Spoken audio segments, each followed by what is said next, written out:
And let's go to Austria and Yeah. specifically the Wachau. Yep. And I find these wines, to me, the Austrian Rieslings are the most mineral, which is maybe the hardest tasting note to describe. So I think he's like a picture of the Wachau that I was able to find. Yeah, Marcus. So what do you think distinguishes Austrian wines versus the most of that we just discussed? Right. So the Wachau. The biggest difference is definitely in the Wachau there is a lot of terracing. So they have a much less rainfall. The difference between a slope and a terrace is with a terrace, well, there's few differences, but with terracing, you can actually, have equipment going in, have a better access to each individual wine, and it's much less dangerous. But mainly, you can collect the water.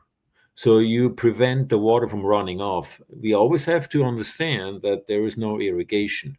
So when you're in the United States, we just pump up an irrigation pipe and we turn on the water and the plant has water. Over there, the nature will tell you when you get water. And as the climates are changing, there's less water available. So if you have these water events, you want to keep as much as possible in it. And now you have these rocks. The Wachau is extremely rocky. It's a lot of rocks. It's a lot of layers. Of schist layers, and so the water goes in, penetrates in there, and makes it really, really available to the plant. So there is not much clay, there's not much saturation. It goes really deep into the mountain. We also see that on the Les Vosges in afterwards, and in the Alsace. So that's the big thing. Is really, again, it's not the slopes, it's the terracing. It's not as steep. I mean, I correct that certain spots are really steep, but in general, it's not as steep as in the Mosel. We are a little bit lower in latitude. And then we're facing the east, where it's the plains there are fairly warming.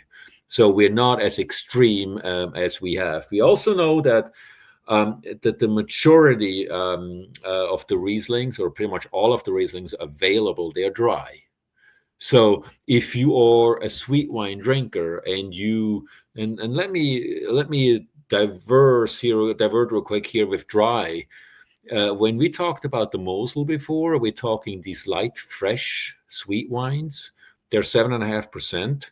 Or then we go into the sweet wines in the dessert side, right? When it comes afterwards, when the Beer and Trockenbeeren Auslese, which we also find here in Austria. But then they are at 12.5, 13% alcohol, so especially over here. So they are not in the 7.5%. So in general, I think we can go Austrian wines are dry. Now, the Wachau has three levels. How they identify their levels of, let's call them body weight levels. They call them Steinfeder. They have the Smaragd, and in between that's the what's the third one? Federspiel. Federspiel. These are actually based on alcohol.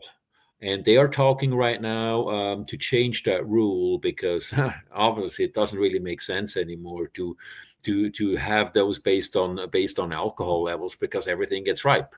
Now you're in a different ball game of wait, how do I even get to Steinfeder? So Steinfeder says a maximum of 11.5%. So it indicates the fresh and delicate aromatic wines. Mm-hmm. And then the Beer opposite, then you have Smaragd, which are in the 12.5 plus alcohol. So much more volume, much more body, much more capability or ageability possibilities. These are these rules and regulations are actually only and exclusively for the Wachau. Austria has a lot of grapes, has a lot of wine regions. The Wachau obviously is the most famous, and so they are keeping them a little bit independent and separate. The other ones, the DACs, more on the southern Steiermark, south and east. or also around the town of Vienna, right? The Vienna Viertel, etc. They're all in a separate classification style. But when it comes to the Wachau and to that levels of certifications, we are looking at Grüne Veltliner, and we're looking at Rieslings. The Rieslings are upper slope or upper terracing, higher up, where the water is scarce, where it can run away or not much available. And the minute we go into slopes, the bottom ends often is slopes, the top ones are terracing. That's where the soil gets saturated. And Grüne Veltliner really, really likes water and really likes these clay soils, these heavy soils. They do extremely well in there. So you see often on the bottom along the river, you have the Grüne Veltliner, and on the top where it's dry and exposed, that's usually where the Rieslings are. We have the Grand Cru or the Große Gewächse, or the Grand Cru sites in Germany. In Austria, we have they call them Ried. These are the vineyard sites. I think there's about 500, was it 2,000 or I got this number. I read this number this morning. I think it's about 2,000 Rieds in Austria. So it has to come 100%. If it's Ried on the bottle, it has to come 100% from that site. They have the similarities that they also look at the vineyard side. So the vineyard is the star. It's not really the producer.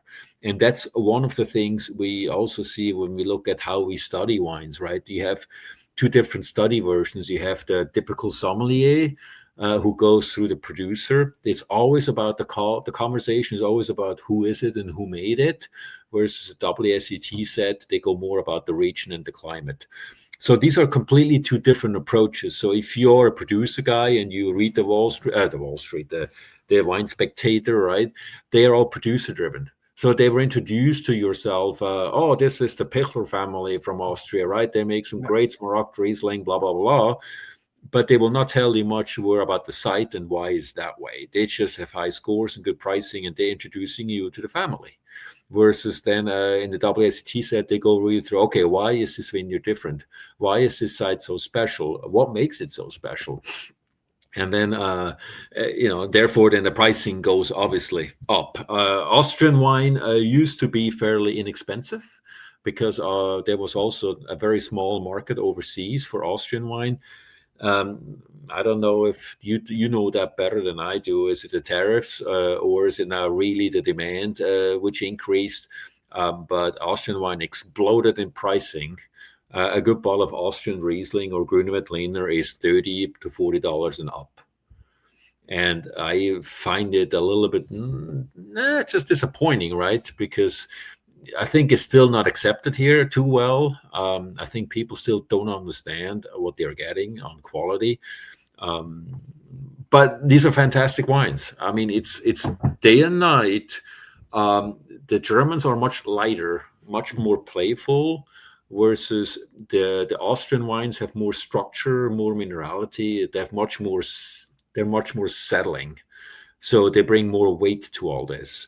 So if you like that kind of style, you find your favorites more in the Austrian. But if you are playful and you are just in a happy mood and it can be delight and today this and tomorrow that, you have the expressions of the Mosel working much better for you. I love their minerality. I like Austrian wines. I don't think there's the huge market based on my experience. But you're right. The prices are very expensive. So you mentioned earlier, the classification level. So Federspiel, kind of that medium level, they're considered less complex than the Smaragd, which is the higher alcohol level wine. But they're kind of creeping into that $40 range. And if you want the really, consider the more complex wines, you're really looking at 60 is the starting point, and then it goes easily into $100 for a bottle of Austrian Riesling. Austria, it's not like a big name, and Riesling is not really an extremely popular grape as well. So the pricing is very interesting. I know tariffs is playing a huge role in that, but even before the tariffs came in, those prices were kind of surprising me in how high they were. Right, and you put a point there, is they're not very well known. To put such a steep price on it, it's pretty ballsy in my world. I will believe that the U.S. market is definitely less attractive at this point of time. That can be politics, that can be whatever reason that is. They say, well, if you want our wines, we just triple charge you with our fees, and we'll be good, because it doesn't really matter. In Europe, Austrian wine is a big hit. So they are not selling to the US, not even close to what they actually have selling to Germany or to Switzerland, at a much better price where more volume is there. A stylistical comment real quick, reading through some text here. Both wines, and I think that's one thing in common, both have high acidity. So none of these wines are intense or rich or big. They're all very well structured, fairly light and direct. So that's the two things they have in common. And another point I want to bring over, I think I've never seen a Steinfeder level in the US. I have not found a Steinfeder here. It's the Federspiel where it starts, or the Smaragd. So as you can see, our market here, we like to have a little more the bolder, the stronger, the bigger, the richer wines. That's what's supposed to sell here more than the light, fresh wines. And so we can see that handwriting here on the same time. Unfortunately, I go more for the lighter styles. I like the aromatics. I like the playfulness. I like the freshness, right?